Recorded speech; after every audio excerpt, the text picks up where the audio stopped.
রাওয়াহু মুসলিম প্রথম খণ্ড 821।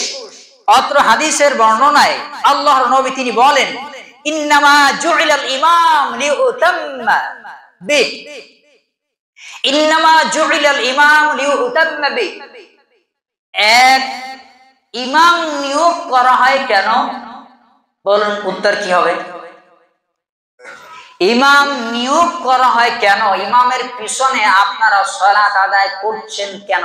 মর্মে উত্তর চাই।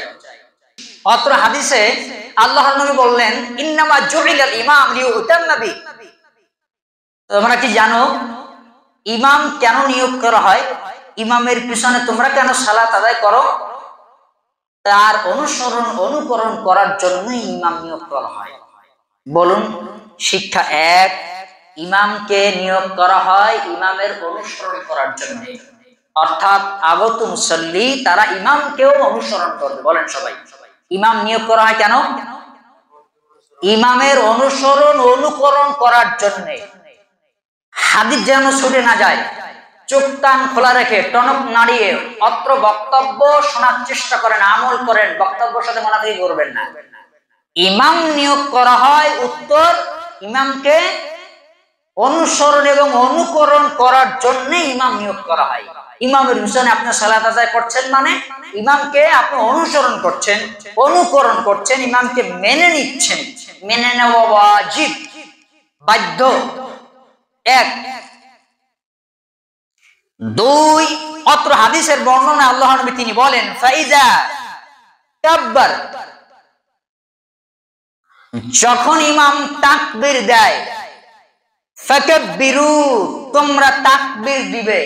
তাহলে যারা জিজ্ঞেস করেন যে ইমামের পিছনে আল্লাহু আকবার, সামি আল্লাহ এগুলো বলা লাগবে কিনা, এবং আল্লাহু আকবারে তাকবীর দেয়া লাগবে কিনা, অত্র প্রশ্নের জবাব মুসলিম শরীফ থেকে পেয়ে নিলাম। ফাইজা কাব্বার, আল্লাহর নবী বলছেন ইমাম যখন তাকবীর দিবে, ফাকাব্বিরু বহু বচন, তোমরা তখন তাকবীর দিবে। তাহলে তাকবীর দেয়া লাগবে। ইমাম তাকবীর দিবেন, মুক্তাদি তাকবীর দিবেন। মর্মে বোঝার চেষ্টা করুন বক্তব্য এই যে ইমামের সঙ্গে নাকি পড়ে। বলেন, আমি মনে হয় কথা বোঝাতে পারিনি। ইমাম আল্লাহু আকবার দিয়েছে, তাকবীর দিয়েছে, বিতাকবীর, তিনি তাকবীর দিয়েছে, আর আপনি ইমামের সঙ্গে একবারে ইমামের সঙ্গে আল্লাহু আকবার তাকবীর দিয়েছেন, বাতিল বলে ঘোষণা হবে সালাত। মর্মে একাধিক হাদিস রয়েছে। আবারও বোঝার চেষ্টা করুন। আল্লাহর নবী বললেন ফাইজা কাব্বার, ইমাম তাকবীর দিবে, ফাকাব্বিরু, তারপরে তোমরা তাকবীর দিবে। তার মানে ইমাম আগে। আমি মনে হয় বোঝাতে পারিনি, একটু আগে বলেছিলাম ইমাম নিয়োগ দেওয়া হয় ইমামকে অনুসরণ করার জন্য, ইমামের আগে চলার জন্য নয়। মর্মে মুসলিমের হাদিস। ইমামের আগে তাকবীর দেওয়া জায়েজ নেই, সালাত বাতিল বলে ঘোষণা হবে, পুনরায় তাকে সালাত আদায় করতে হবে। মর্মে একাধিক হাদিস রয়েছে। তাহলে ইমাম তাকবীর দিলে আপনি তাকবীর দিতে পারছেন না, মর্মে কিছু পরে আপনি তাকবীর দিবেন। আল্লাহু আকবার হাত বেঁধেছে, তখন আপনি আল্লাহু আকবার দিবেন। মর্মে এক নাম্বার শিক্ষা। দুই, ওয়াইজা রাকা, ইমাম যখন রুকু করবে, ওয়াইজা রাকা, ইমাম যখন রুকু করবে, ফারকাউ, তোমরা রুকু করবে। মর্মে ইমামের সঙ্গে নয়, মানে মা শব্দটি এখানে নাই। মা শব্দ আরবি, আরবিকে মা শব্দের বাংলা হচ্ছে সাথে, সঙ্গে, একত্রে। মর্মে মা শব্দটি নেই, তিনি বারবার ওয়াও শব্দটি আত ব্যবহার করেছেন। আল্লাহর নবী তিনি বললেন ওয়াইজা রাকা, ইমাম যখন রুকু করবে, ফারকাউ, তোমরা তারপরে রুকু করবে। তাহলে ইমাম তাকবীর দিবে, মুক্তাদি তার পিছনে তারপরে তাকবীর দিবে। মর্মে আল্লাহর নবী তিনি বলেছেন ইমাম রুকু করবে, করবে মানে কি কমপ্লিট, আল্লাহু আকবার বলে রুকুতে চলে গেলেন, তখন আপনি স্টেপ নেবেন, আল্লাহু আকবার দিয়ে রুকুতে যাবেন। মর্মে যদি আপনার রুকু করার আগে ইমাম উঠে যায়, ওই ইমামকে তালাক দেবেন, কেননা তার রুকুতে সে সালাতের ভিতরে এই কাজগুলো তার দ্বারা হয়নি, অর্থাৎ তিনি ধীর গতিতে সালাত আদায় করছেন না মর্মে তাকে সালাত থেকে বাতিল করতে হবে। কথা কি বুঝতে পারলেন? আপনার পিছনে, আপনি যে ইমামের পিছনে গেলেন আর ইমাম দাঁড়িয়ে গেল, আপনি একবার তাসবিহ আদায় করতে পারলেন না, মর্মে ইমামকে বাতিল করে দিতে হবে। ওই ইমামের পিছনে সালাত আদায় হবে না, সময় দিতে হবে, রুকুতে সময় দিতে হবে, সাজদায় সময় দিতে হয়, তাকবীরুল্লাহ সময় দিতে হবে। এমনকি নবী করিম সাল্লাল্লাহু আলাইহি ওয়াসাল্লাম সালাতের ভিতরে যে সূরা ফাতিহা পড়তেন, দ্বিতীয় রাকাতে উঠে সূরা ফাতিহা পড়ার পূর্বে তিনি সময় নিতেন। মর্মে রাসূলুল্লাহর হাদিস রয়েছে বুখারী বর্ণনায়। আমি মনে হয় কথা বোঝাতে পারিনি। দ্বিতীয় রাকাতে আল্লাহ নবী যখন উঠতেন সূরা ফাতিহা পড়ার পূর্বে তিনি সময় নিতেন। মর্মে আউযু বিল্লাহ হতে পারে বিসমিল্লাহির রহমানির রহিম অবশ্যই। কথা কি বুঝতে পারলেন? তাহলে ইমাম তাকবীর দেবে, তারপরে আপনার তাকবীর হবে। ইমাম রুকু করবে, তারপরে আপনার রুকু হবে। 2 3 ওয়াইদা ক্বালা সামিআল্লাহু লিমান হামিদা। 3 ইমাম যখন তাসমিয়া তামিল বলবে অর্থাৎ সামিআল্লাহু লিমান হামিদা। এখানে অনেকে প্রশ্ন করেন, আমরা কি সামিআল্লাহু লিমান হামিদা বলবো নাকি রব্বানা ওয়ালাকাল হামদ? আছে একটা হাদিস, আর একটা হাদিস আছে রব্বানা লাকাল হামদ, দুটোই ঠিক আছে। তাহলে মর্মে আপনি যে প্রশ্ন করলেন যে ইমাম সামিআল্লাহু লিমান হামিদা বলবে, আমরা কি বলবো? উত্তর, অত্র হাদিসে আল্লাহ নবী বলেন ওয়াইদা সামিআল্লাহু লিমান হামিদা ওয়াইদা ক্বালা সামিআল্লাহু লিমান হামিদা। নবী করিম সাল্লাল্লাহু আলাইহি ওয়াসাল্লাম তিনি বলছেন, ইমাম যখন সামিআল্লাহু লিমান হামিদা বলবে ফায়াকুলু আল্লাহুম্মা রাব্বানা লাকাল হামদ, তোমরা বলবে রব্বানা ওয়ালাকাল হামদ অথবা রব্বানা লাকাল হামদ। উত্তর পেয়ে গেলাম, সামিআল্লাহ মুক্তাদির লাগে না, মর্মে বলা যাবে না। ইমামের পিছনে কেউ যদি ইক্তেদা করে তাহলে তার সামিআল্লাহু লিমান হামিদা বলা যাবে না, মর্মে তাকে কি বলতে হবে? রব্বানা লাকাল হামদ। 3 বক্তব্য 4 ওয়াইদা সাল্লা কাইমান, আল্লাহু আকবার।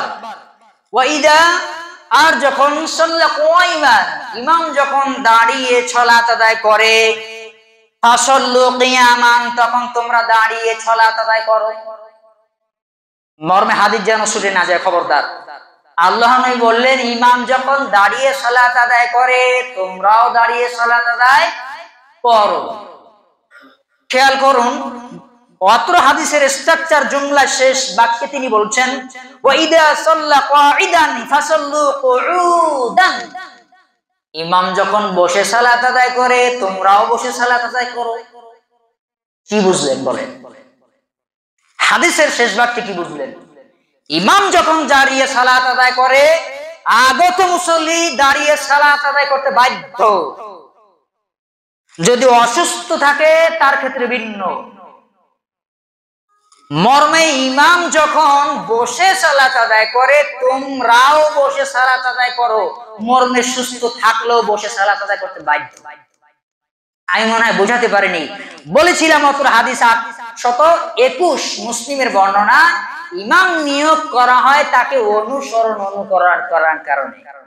ইমাম বসে আদায় করছেন মানে আপনাকে বসে আদায় করতে হবে। ইমাম দাঁড়িয়ে আদায় করছেন মানে আপনাকে দাঁড়িয়ে আদায় করতে হবে। মানে হাদিস আপনাকে শিক্ষা দিল ইমাম মানে নেতা, নেতার আনুগত্য করতে হবে। কথা কি বুঝতে পারলেন?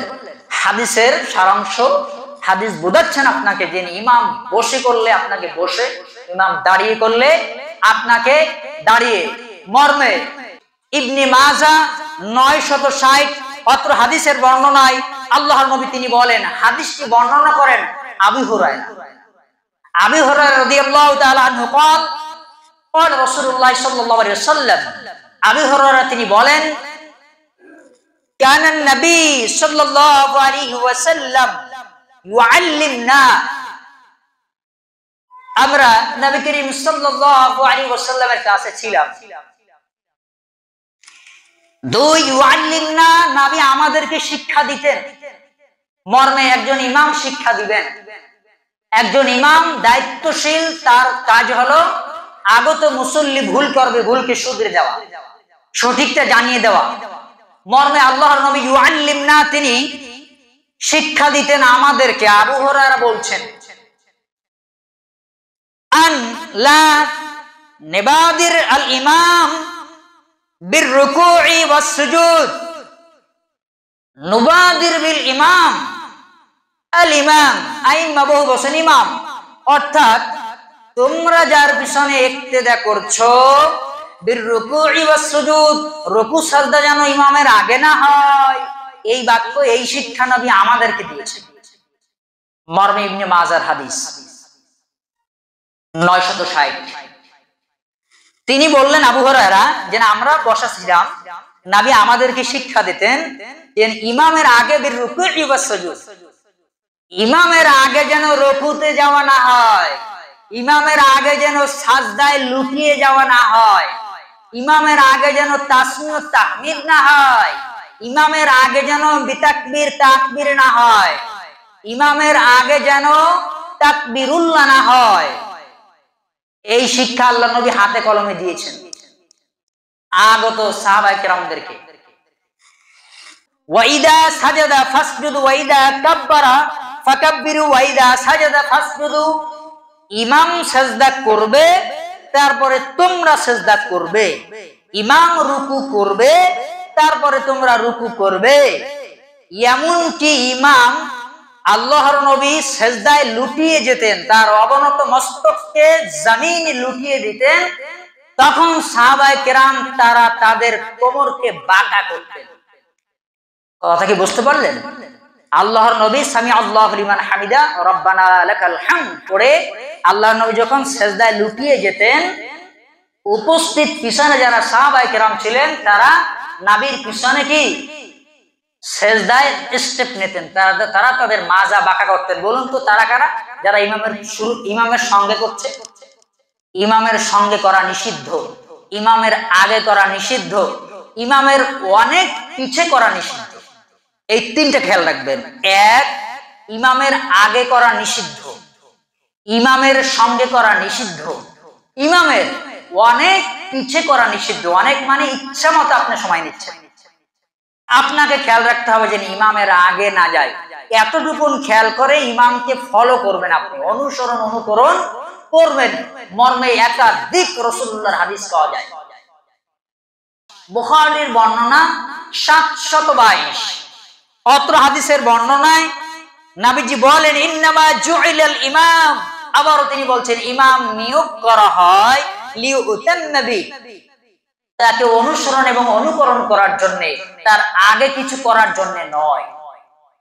ইমামকে অনুসরণ করা হয় তার আগে কিছু করার জন্য নয়, তার সঙ্গে কিছু করার জন্য নয়, তার পিছে অনেক সময় নিয়ে করার জন্য নয়। দুই, ফালা তাখতালিফু আলাইহি, ইমামের বিরুদ্ধে আচরণ করো না, মর্মে হারাম। লাম শব্দটি ব্যবহার করেছেন নবী। মর্মে আল্লাহর নবী তিনি বলেন ফালা তাখতালিফু আলাইহি, তোমরা ইমামের বিরুদ্ধে আচরণ করো না, ইমামকে অ্যাভয়েড করো না। ইমামের বিরুদ্ধে আচরণের অর্থ হচ্ছে ইমামকে ওভারটেক করো না, ইমামের আগে রুকু সিজদা করো না, তার মানে ইমামের আনুগত্য করো। কি করতে হবে বলেন? ইমামের আনুগত্য করতে হবে। দুই, তিন, আল্লাহর নবী তিনি বলেন ওয়া আকিমুস সাফফা ফিস সালাত ফাইন ইকামাতাস সাফফা মিন হুসনিস সালাত, কাতার সোজা করতে হবে বাধ্য। একটু আগে যে বলেছিলাম চেয়ার কাতার সোজা করে না, চেয়ার কাতার বাঁকা করে। মর্মে মুরব্বী বসে সালাত আদায় করার চেষ্টা করবেন। আমরা দোয়া করি, আমরা সকলে বলি আল্লাহ তাআলা যেহেতু লা বা'সা তাহুরুন ইনশাআল্লাহ, আল্লাহ তাআলা ছাড়া শেফা কেউ দিতে পারবে না। আমরা উপস্থিত যারা আছি দোয়া করি, যিনি মুরব্বী চেয়ারে বসে আছেন আল্লাহ তাআলা যেন তার সমস্যাকে সমাধান করে, তার রোগকে মুক্ত করে, তাকে শেফায়ে আজলা কামিলা দান করে। আমরা সকলে বলি আল্লাহুম্মা আমিন। মর্মে আল্লাহ নবী বলছেন কাতার সোজা করো, কাতার সোজা করো। মর্মে আপনি যখন দাঁড়ালেন উত্তরে পা দক্ষিণে পা, কেন? আমি সবাইকে দেখাতে পারছি না, এই দেখেন এইভাবে যে মর্মে এই দুই দিকে পা দাঁড়াইছেন কেসকির মতো, মানে দুই পা দুই দিকে দিয়েছে এরকম। আপনাকে পা সোজা রাখতে হবে, কেবলামুখী। আপনার বডি স্ট্রাকচার যাবতীয় যা কিছু আছে সব মহান রবের দিকে থাকবে, মোতাবাজ্জা থাকবে। আপনি এইভাবে দাঁড়াতে পারবেন না, কাতার সোজা হবে না। মর্মে পা সোজা রাখতে হবে, পায়ের সাথে পা, কাঁধের সাথে কাঁধ, হাঁটুর সাথে হাঁটু মিশিয়ে ফাঁকা জায়গা বন্ধ করে শক্ত প্রাচীরের মতো মজবুত হয়ে কাতার বন্দী হবে, কাতার বন্দী করতে হবে। হাদিস বুখারী। কি বলছি বুঝতে পারলেন কি? যখন আপনি দাঁড়াবেন দুদিকে পা দেওয়া যাবে না, উত্তর দক্ষিণে আপনার কিবলা নয়। আল কাবাতু কিবলাতুল মুসলিম। কোথায় বলেন, কোথায় আমাদের কিবলা? কোথায়? পশ্চিম দিগন্তে। পশ্চিম দিগন্তে আমাদের কোথায় কিবলা? আপনার পা উত্তরে আছে, দায়িত্ব আপনার। আপনার পা দক্ষিণে আছে, দায়িত্ব আপনার। আপনি বাঁকা হয়ে দাঁড়িয়ে আছেন, দায়িত্ব আপনার। ফাঁকা জায়গা আছে, দায়িত্ব আপনার। পায়ের সাথে পা মিলেনি, দায়িত্ব আপনার। ফাঁকা জায়গা রেখেছেন, শয়তান ঢোকার সুযোগ করে দিলেন। শয়তান ঢুকেছে ছাগলের বাচ্চার আকৃতি ধারণ করে। মর্মে বুখারীর হাদিস। ইয়াদখুলু মিন খালালিস সাফফি কাআন্নাহাল হাযাব, রাওয়াহুল বুখারী। নবী বলছে, তোমরা যে দাঁড়াও ফাঁকা জায়গা, দেখছি আমি মুহাম্মদ সাল্লাল্লাহু আলাইহি ওয়াসাল্লাম, আমি দেখছি ফাঁকা জায়গায় শয়তানের আকৃতি ধারণ করে ছাগলের বাচ্চার মতো ঢুকেছে শয়তান। শয়তান ছাগলের বাচ্চার আকৃতি ধারণ করে তোমার ফাঁকা জায়গায় ঢুকেছে, আমি মুহাম্মদ দেখছি। তোমাকে এখন শয়তান দাগা দিবে, সালাত বাতিল করবে, যে কোনো মূল্যে তোমাকে দুনিয়াবি চিন্তা ঢুকিয়ে দেবে মাথার মধ্যে। কত টাকা আছে হিসাব ঢুকিয়ে দেবে, ছেলে সন্তান কি খাবে ঢুকিয়ে দেবে, শাটার টানছে কি টানেনি ঢুকিয়ে দেবে, দুনিয়াবি পার্থিব জীবনের চিন্তা তোমার মাথায় ঢুকিয়ে দেবে শয়তান, যদি ফাঁকা জায়গা রাখো। দায়িত্ব আপনার আমার। মর্মে আল্লাহর নবী তিনি বলেন, তোমরা কাতার সোজা করো। মিন হুসনিস সালাত, কাতার সোজা করা হলো সালাতের সৌন্দর্যতা। করেন আল্লাহু আকবার। কাতার সোজা করা কি? সালাতের সৌন্দর্যতা। তো খাবারের যদি সৌন্দর্যতা নষ্ট হয়, খাবার খেতে কি তৃপ্তি হবে? দেখতে যদি সুন্দর না হয়, খেতে কি সুন্দর হয়? একটু বলেন। দেখতেই খারাপ লাগছে কিন্তু খেতে সুস্বাদু, ওটা কিন্তু কেউ খাবে না। দেখতে চকচক করে, ঝকঝক করে, ফক ফক করে, কিন্তু খেতে ভালো নয়, ওটা কিন্তু মানুষ মুখে দেবে। কথা কি বুঝতে পারলেন? তাহলে কাতার সোজা করতে হবে। কাতার সোজা করা কি? সালাতের সৌন্দর্যতার অন্তর্ভুক্ত।